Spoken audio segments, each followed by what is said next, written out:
So they took all the land and sold it for development. They took all the land and they sold it for development. So it's not like farms Yeah. now. It's just Not a all of it, suburb. there's still some there, you know, but, Yeah. a lot of it's gone for development. I But know that- surprisingly, in our neighborhood there are, I think, a pretty high fraction of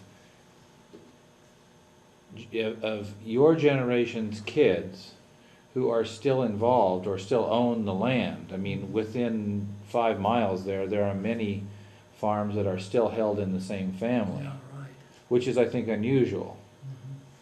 Mhm. But you can talk to this, that the changing face of agriculture is rapidly making the landscape different. Now, see, my land, I've already been approached to sell it for development. Yeah. And my kid says, no, Dad, don't sell it. And I won't sell it as long as I'm there. This is a big problem because it is disruptive in this way that water now has a higher price, so high in fact that no one, or in land as well, but principally water, that no one of your age, of your group's age here, could ever afford to step into farming.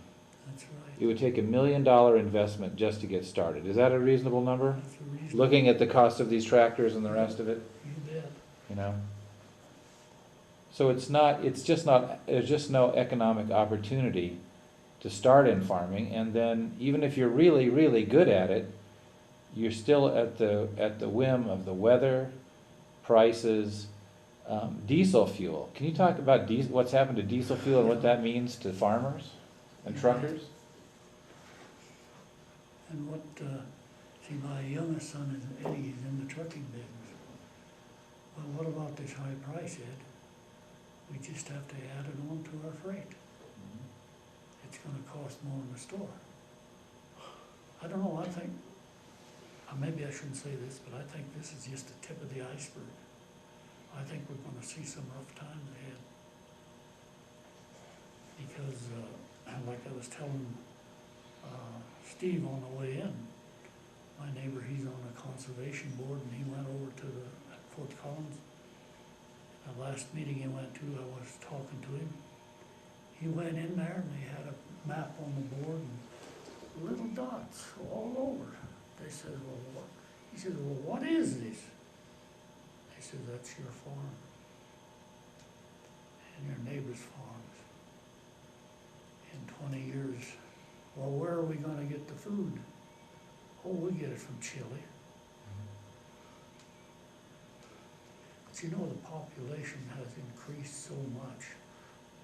Look at Greeley, how it has grown. Greg, could you elaborate on that? Just like you've been there for so long. I mean, how has it changed? Like you said, it was just like farms every couple miles, or even in just a mile, there'd be like one. Now there's the population must have boomed. Well, the farms that are there, the small farms, like Harry Dean, I think he farms 3,000 acres, isn't he? He's farming all these little places, one man, you know. But, I don't know, I enjoy it. I live on top of a hill. I can look up the Lesses. I can look into Greeley. Nicholas, how has the Greeley's growth and economic expansion and everything like that, how has that affected you as a local farmer there in Greeley? Well, when I first got home out of the Army, we bought the farm. We used to come to Evans, and where the hotel is there, the motel, there was a lake there, and we'd sit around there. That's all gone. And, I mean, you can't hold back progress, you know, because one reason they sell their land to the developer, they get so much money for it, they could never make it out to farming. That's the way it is with this water. The water is like gold. Dallas, do you still enjoy living in Greeley? He doesn't live in Greeley, he lives in the country. Or do you still enjoy living where you live? Like you Oh, would? yes. Okay. I've talked to people, they'd like to buy a piece of land out there and get out in the country, but they can't afford it. I think some of these, where these sprinkler goes, you know, some of these, places, what is it, 2 or 3 acres? They claim with water, with, the water you buy for it, you know, $90,000, that's besides the building. What has happened in agricultural land is that for the last 15 or so years, it's been talked about agricultural land with water was about $3,000 an acre. And if you had that much money invested, you should be able to farm that, make a profit, and it was viable. But now, as just said, that same piece of ground, that same piece of dirt, right, now has a value for a purpose of other than agriculture at $40,000, maybe $50,000 an acre. Mhm. So that's setting the price of what agricultural land is worth, and that's why it makes it cost prohibitive to ever start up in farming, let alone trying to maintain agriculture. So it's I don't know whether you heard lately about Aurora, wants our river water, and they claim that it's worth $1 million a share. yeah. And a share is enough water. What that's enough to do how many houses? I've forgotten now, but it's probably 8 or 16 or something like that. A year, I think, I forget Yeah, the something right like that. figure. Yeah. But it's just, you wonder when it's gonna stop. You know, things go up. They always used to say, the old saying, when it goes up, one day it's gotta come down. Let me just, because we're at the end of our hour, but I wanted to just summarize this and give you my pitch on this. We have seen, you're here in cultural anthropology, and what we've seen, not only since 9/11, but now recently with these natural disasters, we have seen a sudden awareness of places that are vulnerable to natural disaster. The Gulf Coast. We have seen places like Pakistan now where an earthquake can disrupt the lives of an entire civilization. I've argued over the last years that if there is a major terrorist attack on a major city, or now as we've seen from this new awareness for natural disasters, people are going to flee to the safest place they perceive. And I think the epicenter of that is I-25 and Highway 34. I think that is probably the place people think of when they think of a place where they're less likely to be harmed by either one of those. So I'm just telling you that I foresee that at some point Colorado may be inundated with people suddenly for that reason alone. It could happen here. If you're a Bible student, this is all predicted in Revelation. The sun will get so hot, it says, that the cattle will die for lack of water. Hailstorm, the talent is what? 30 to 40 pounds. So just think of a hailstorm. Awfully big. And once again, thank you for a great hour. Yes, Thank you thank so you. much. Thank you so much. We're now going to switch over to our students, and who is going to go first?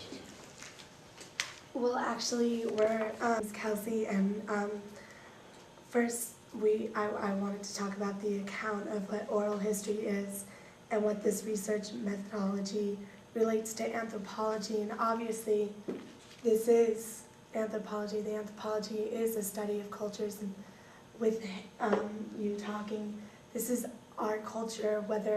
Most of these people are from Colorado, And I'm German. My grandparents grew up on a farm. This is a culture that relates to every single one of us, and it's a culture and it's an oral history that's going to be important, especially looking forward to the future and looking forward to how things from the past, like Hiroshima and stuff, has impacted us so greatly. So if anyone wants to... McKenna, I agree with that, and I think that it's also really important because we all live in this area, and it's important to get a sense of knowing what's happened in the past and what's important, and also, like we were just talking about, to get a sense of what could happen in the future. I think that what has happened in the past can have a direct correlation with what happens in the future. I'm Greg Cranberry. It's like for anthropology, it's I just keep something alive, something that is either being squished or crossed out just because of people or expansion coming in. And it's important for us to know our roots because our families, whether it be grandparents or parents, lived this way or lived these lives, and how they live their life could help us because, honestly, things are changing today. And it's good for us to know or have a stable foundation of what our past was so we can look to our present. My name's Dallas, and just to build off that, it helps to know where we came from to help us know where we're going, and it's nice to be able to talk to people from that generation, especially since our generation owes so much to that particular generation, and it's really nice to have a personal face after reading about all this stuff, like as far as Dust Bowl, World War II, and learning about it, hearing about it.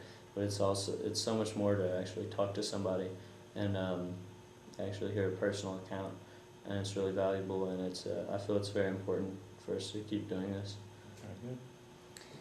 And Nicholas, and it's been interesting. You always hear how the past shapes the future, and this was a great way of hearing the stories about the war, about the immigration, about the farming, how that's changed. It's just really, and how Greeley's changed in that small area. It really shows me how this history is just critical and just understanding today. And it was, just the personal stories I've read about this stuff in a book, however many times through my history classes growing up. But it's just different hearing his firsthand account of the war, of Hiroshima, of the Dust Bowl, and it just makes it so much more personal and give you a much more vivid grasp of what actually has occurred and happened. You are. I'm Kelsey. The history of Weld County, I don't know too much about it because I'm from Littleton, but it's got to be kind of similar. And in our packets that we were given out, Stephen H. Long said that no one would live in Weld County, that it would just be, I think he said, unmolested haunt for the native hunter, bison, and jackal, and he was wrong. People thrived, people lived, people died in that, and they experienced their entire lives, their entire culture, their entire experience through Weld County and through the world. And I think it's especially important with you because you've lived through so many big, impactful experiences. World War II, Hiroshima, the Cold War, the Dust Bowl, and everything that has shaped us that we learn in school today. But it just makes it 10 times more impactful because we hear it from the first-hand experience, not just through one book. So that's what I had to say. Another question for us is how this experience relates to the course, which we kind of went off on, and it relates hugely to this course because obviously this is exactly what we're here. This is cultural anthropology, and being American, especially being German, it's so important to relate your culture, your traditions. You're from a German-Russian descent, so you obviously have a lot of different culturally distinct features that you do in your everyday life and with farming that are just so distinct from anywhere else in the world. This is a big melting pot, but we try and keep our cultures and our traditions alive through the generations. So. Yeah, and McKenna, I also think it's important, whole, anthropology thing is important for the class because we see the videos of other anthropologists, doing their studies on other people, but it's a lot better when, you're actually put in that position and you actually get to see the person and just sit down and have a conversation. I think it relates more personally and you want to know more about it. Yeah, great, Kramer. My favorite part about any history or anything is just finding out the people, because history is something that's very bland and dry. I mean, it might have any number of important things happening, but it's the people that make up history. It is the people who live through it that really give it its color. Because without them, it wouldn't have happened. There would have been nobody to write it down. There would have been nobody to pass it around. But it wouldn't have been spread. And my favorite part of anthropology is just learning this stuff. And that's why I really enjoyed this project, because it kind of gave me a chance to do it. Not only to give you a chance to do it, but it also, you become part of the permanent record. And what that means is that this tape we made today, because now we're in the digital world. Okay? We, in the times when you were in World War II, did you ever see a wire recorder? Did you see No. anybody, the reporters, did you run into a reporter ever, or Stars and Stripes, or any of those people? No, what was his name? He was shot. I'm still trying to think of his name. But they passed a little notebook page, that Ernie Pyle. Ernie Pyle, yeah. Ernie Pyle got killed so and they passed it on, to each soldier.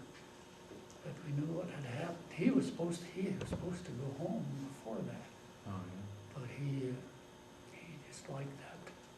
He liked to do that, lost his life. The way you saw, did you see anybody filming during World War II? No, I Never saw a camera the whole time? No. Never seen it. And that's why an event as big as World War II was, and that went on for a long time, the amount of footage, the amount of recordings, comparatively, is very, very small. Because everything was handwritten or typed. And it's very hard to preserve that kind of record. And it's hard to replicate that kind of record. There were no Xerox machines and nothing of that kind. So now here we are, it's this simple. You get a camcorder on any occasion, and you're in the business of recording history. And this is a point about this a moment today. In 5 years or 20 years from now, your kids will be able to go to the internet and you'll find this very interview. They will look up your name on the internet, and there you'll be, and they'll be able to play this interview 20, 30, 50 years from now. It will be available. So this is how things are changing, and from the historian's point of view, so much for the better, because it makes it possible. So you are actually part of creating history today, as well as observing it, participating in it. Thank you all very much, and Ed, thanks again. That was great. Thank you so much. Thank you so much. Nice